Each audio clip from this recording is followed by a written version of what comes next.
गणपती बाप्पा मोरया. अहो, संध्याकाळी लवकर घरी या.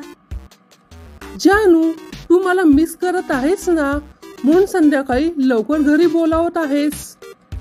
जास्त रोमॅन्टिक व्हायची गरज नाही. आज संध्याकाळी भांडी घासण्याची पाळी तुमची आहे. मी फक्त आठवण करून देत आहे.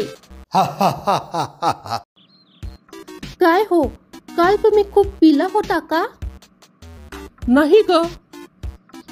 मग तुम्ही नळापाशी बसून का म्हणत होता, रडू नकोस, सगळं ठीक होईल? अहो, भाजी कशी झाली होती? एकदम फर्स्ट क्लास. पण आपला अज्जू म्हणाला भाजी चांगली झाली नाही म्हणून. अज्जू अजून लहान आणि इनोसंट आहे.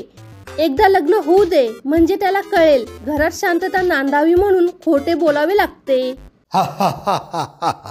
एक बाई आपल्या नवऱ्याला तुरुंगात भेटायला गेली आणि तिथून परत येताना ती जेलरला म्हणाली, सर, तुम्ही सर्व लोक माझ्या नवऱ्याकडून एवढे जास्त काम का करवून घेत आहात? काय म्हणालात मॅडम? तो फक्त खातो, पितो आणि झोपतो. मग माझा नवरा काय खोटे बोलतोय का?